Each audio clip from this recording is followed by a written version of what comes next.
Halo, assalamualaikum warahmatullahi wabarakatuh. Apa kabar anak-anakku semuanya? Salam sejahtera untuk kita semua. Semoga kita semua senantiasa dalam lindungan Allah Subhanahu wa Ta'ala, Tuhan Yang Maha Esa. Hari ini Ibu akan menjelaskan materi bab 1 di kelas 8, yaitu tentang makna dan kedudukan Pancasila.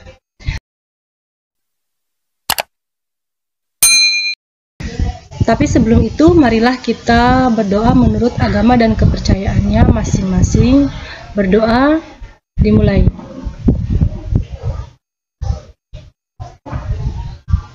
Doa selesai.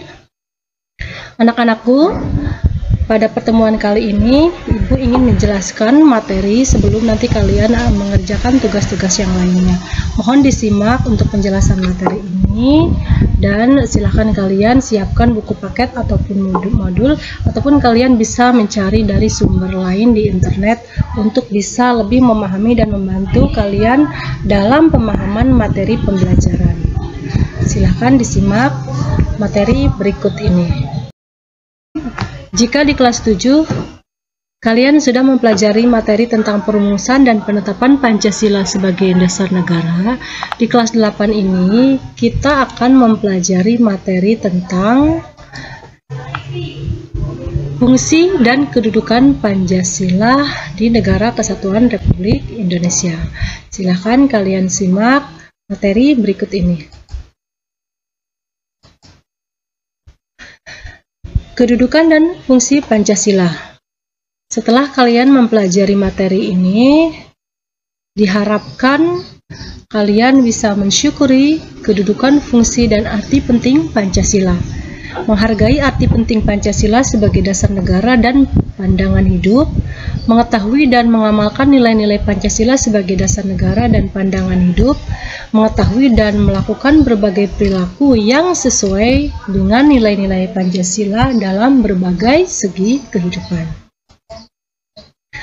Kedudukan, fungsi, dan arti Pancasila. Pancasila memiliki kedudukan sebagai dasar negara. Dalam materi kelas 7, melalui proses perumusan penetapan Pancasila sebagai dasar negara, pada sidang akhir BPUPKI pada tanggal 1 Juni 1945, Insinyur Soekarno untuk pertama kalinya secara resmi menyebut 5 dasar negara yang dikemukakan sebagai Pancasila. Pancasila sebagai dasar negara menjadi norma dasar atau kaidah negara yang fundamental. Hal tersebut dapat dilihat dalam pembukaan Undang-Undang Dasar Negara Indonesia tahun 1945 alinea keempat. Kedudukan Pancasila yang kedua adalah sebagai pandangan hidup bangsa, atau lebih dikenal dengan ideologi negara. Pancasila sebagai pandangan hidup mengandung makna bahwa segala aktivitas sehari-hari bangsa Indonesia harus sesuai dengan nilai-nilai yang terkandung dalam Pancasila. Kemudian kedudukan yang ketiga adalah Pancasila sebagai kepribadian bangsa. Pancasila sebagai kepribadian bangsa memberikan corak dan ciri yang khas bagi Indonesia dan menjadi pembeda dengan bangsa lain. Kemudian kedudukan Pancasila yang keempat adalah sebagai perjanjian luhur rakyat.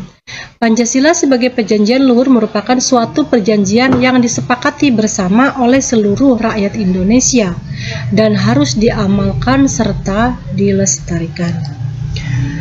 Yang kelima adalah Pancasila sebagai sumber dari segala sumber hukum.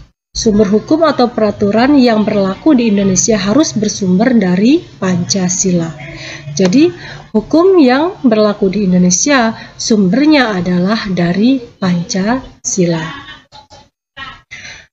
Kedudukan yang keenam adalah Pancasila sebagai ideologi nasional. Pancasila sebagai ideologi nasional merupakan sistem yang ideal, dicita-citakan dan diyakini kebenarannya untuk diwujudkan dalam kehidupan bermasyarakat, berbangsa, dan bernegara di Indonesia. Nah, di sini adalah arti penting Pancasila sebagai dasar negara dan pandangan hidup. Pancasila sebagai dasar negara dan pandangan hidup bagi bangsa Indonesia memiliki arti penting. Yang pertama adalah membentuk identitas atau jati diri bangsa.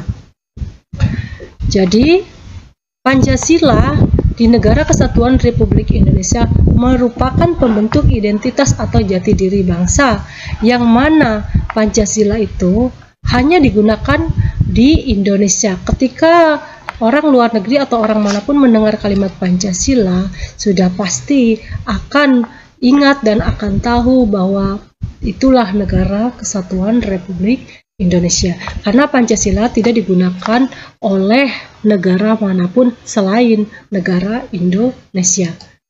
Kemudian yang kedua, arti penting Pancasila dapat mengatasi berbagai pertentangan dan ketegangan sosial.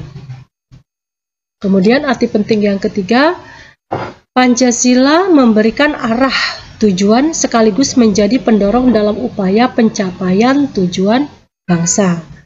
Yang keempat adalah Pancasila menjadi pedoman untuk memecahkan berbagai masalah berbangsa dan bernegara, mulai dari masalah politik, ekonomi, sosial, budaya, hingga pertahanan dan keamanan. Kemudian arti penting yang kelima adalah sarana pemersatu bangsa dan negara. Kemudian nilai-nilai Pancasila sebagai dasar negara dan pandangan hidup. Pancasila menempatkan manusia dalam keluhuran harkat dan martabatnya sebagai makhluk ciptaan Tuhan Yang Maha Esa, sesuai dengan nilai Pancasila sila pertama, yaitu yang berbunyi ketuhanan Yang Maha Esa. Kemudian nilai-nilai Pancasila sebagai dasar negara dan pandangan hidup yang tercermin dalam sila pertama ini, yaitu bangsa Indonesia menyatakan kepercayaannya dan ketakwaannya terhadap Tuhan Yang Maha Esa. Jadi, yang mengatakan bahwa Pancasila bertentangan dengan agama itu adalah sangat keliru, karena bangsa Indonesia percaya dan takwa terhadap Tuhan Yang Maha Esa, dan itu direalisasikan dalam bentuk sila pertama ketuhanan Yang Maha Esa, yang mana sumbernya adalah dari sejarah dan kondisi bangsa Indonesia itu sendiri. Pancasila justru menguatkan dan mengharuskan atau mewajibkan rakyat atau masyarakat atau bangsanya untuk memiliki agama dan kepercayaan sesuai yang diyakininya. Kemudian yang kedua adalah mengembangkan sikap saling menghormati kebebasan menjalankan ibadah sesuai dengan agama dan kepercayaannya masing-masing. Di dalam Pancasila diharuskan untuk menghormati kebebasan menjalankan ibadah. Jadi tidak ada paksaan dalam memeluk agama dan kepercayaan. Tetapi Pancasila melarang jika warganya atau bangsanya tidak memiliki kepercayaan atau tidak beribadah, atau lebih dikenal dengan kalimat ateis, tidak memiliki agama dan kepercayaan. Itu adalah contoh sikap yang bertentangan dengan sila pertama ketuhanan Yang Maha Esa. Tetapi jika bangsa Indonesia memiliki atau memeluk satu agama, itulah yang sangat dianjurkan oleh Pancasila. Jadi Pancasila tidak bertentangan dengan agama ataupun kepercayaan. Kemudian tidak memaksakan suatu agama dan kepercayaan terhadap Tuhan Yang Maha Esa kepada orang lain. Jadi tidak satu agama pun berhak memaksakan kepercayaannya kepada agama yang lain. Itu sangat bertentangan dengan Pancasila. Mengakui dan memperlakukan manusia sesuai dengan harkat dan martabatnya sebagai makhluk Tuhan Yang Maha Esa. Yang kedua, mengembangkan sikap saling mencintai sesama manusia. Yang ketiga, mengembangkan sikap tidak semena-mena terhadap orang lain. Kemudian, nilai yang tercermin dalam sila ketiga yaitu mampu menempatkan persatuan, kesatuan, serta kepentingan dan keselamatan bangsa dan negara sebagai kepentingan bersama di atas kepentingan pribadi dan golongan. Kemudian mengembangkan rasa cinta kepada tanah air dan bangsa. Yang berikutnya mengembangkan persatuan Indonesia atas dasar Bhinneka Tunggal Ika. Dan nilai yang tercermin dalam sila keempat adalah setiap manusia Indonesia mempunyai kedudukan hak dan kewajiban yang sama. Kemudian mengutamakan musyawarah dalam mengambil keputusan untuk kepentingan bersama. Nah, di dalam musyawarah diutamakan kepentingan bersama di atas kepentingan pribadi dan golongan. Kemudian yang tercermin dalam sila kelima mengandung nilai mengembangkan perbuatan yang luhur yang mencerminkan sikap dan suasana kekeluargaan dan kegotong royongan. Kemudian, suka melakukan kegiatan dalam rangka mewujudkan kemajuan yang merata dan berkeadilan sosial. Nilai-nilai Pancasila sebagai dasar negara dan pandangan hidup dimulai dari kehidupan sehari-hari. Jadi, nilai-nilai Pancasila sebagai dasar negara dan pandangan hidup dapat dimulai dari kehidupan sehari-hari, seperti dalam lingkungan keluarga, lingkungan sekolah, lingkungan masyarakat, dan lingkungan berbangsa serta bernegara. Waalaikumsalam. Perkenalkan, nama saya Imadi Hari Chandra, siswa kelas 72. Maksud saya di sini ingin mewawancarai Bapak Iketu Darmaesa tentang Pancasila. Oke, siap Pak? Siap. Pertanyaan pertama, apa yang Bapak ketahui tentang Pancasila? Pancasila adalah dasar dari bangsa Indonesia. Pancasila terdiri dari 5 dasar, yaitu 1. Ketuhanan yang Maha Esa, 2. Kemanusiaan yang adil dan beradab, 3. Persatuan Indonesia, 4. Kerakyatan yang dipimpin oleh hikmah kebijaksanaan dalam permusyawaratan perwakilan, dan yang kelima yaitu keadilan sosial bagi seluruh rakyat Indonesia. Oke, pertanyaan kedua, apa makna Pancasila sebagai dasar negara? Pancasila sebagai dasar negara menjadikan Pancasila sebagai pedoman dalam bernegara. Pertanyaan ketiga, apa makna Pancasila sebagai pandangan hidup? Pancasila sebagai pandangan hidup bangsa Indonesia memiliki tujuan yaitu membangun negara yang maju, aman, damai, adil, dan makmur. Oke, pertanyaan keempat, sikap cinta tanah air merupakan penerapan sila ketiga yang berbunyi Persatuan Indonesia. Oke. Coba Bapak jelaskan makna dari kelima sila Pancasila. Berikut ini adalah contoh perilaku yang mencerminkan nilai-nilai Pancasila sebagai dasar negara dan pandangan hidup bangsa di berbagai lingkungan. Yang pertama adalah di lingkungan keluarga. Pertama adalah berbakti kepada orang tua, kemudian kita sebagai orang tua menyayangi dan mendidik anak-anak dengan baik, saling menghormati sesama anggota keluarga, saling membantu sesama anggota keluarga, dan bersikap adil kepada semua anggota keluarga. Kemudian yang kedua adalah dalam lingkungan sekolah, menghormati teman yang berbeda agama, menjalankan perintah agama masing-masing, melakukan kewajiban sebagai seorang siswa, menolong teman yang sedang kesulitan belajar, dan menyelesaikan perdebatan dengan cara bermusyawarah. Itu adalah contoh perilaku yang mencerminkan nilai-nilai Pancasila di lingkungan sekolah. Kemudian yang ketiga di lingkungan masyarakat, mengedepankan musyawarah ketika mengambil setiap keputusan. Dalam musyawarah, tokoh masyarakat dapat memberikan contoh sikap yang demokratis, mendorong sikap kekeluargaan, dan mendorong serta meningkatkan rasa cinta kepada tanah air dan bangsa. Berikutnya adalah nilai-nilai Pancasila sebagai dasar negara dan pandangan hidup tercermin dalam lingkungan berbangsa dan bernegara.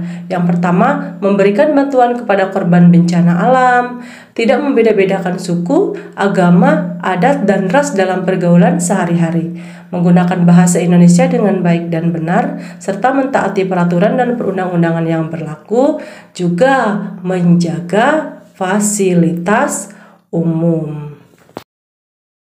Baiklah, demikian pembahasan materi bab 1 di kelas 8 untuk pertemuan hari ini.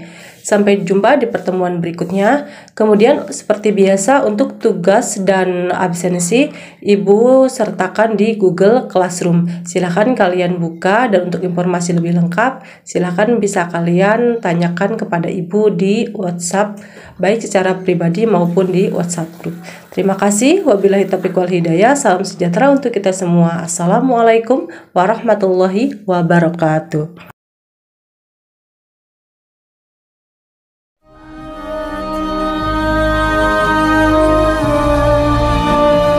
hanya bisa mengatur penyelenggaraan negara, sebuah dasar negara Pancasila juga bisa menjadi sumber hukum.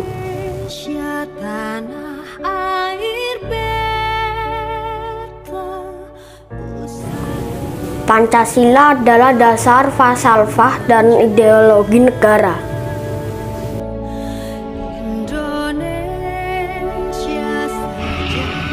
Disahkan sebagai dasar negara pada sidang PPKI tanggal 18 Agustus 1945.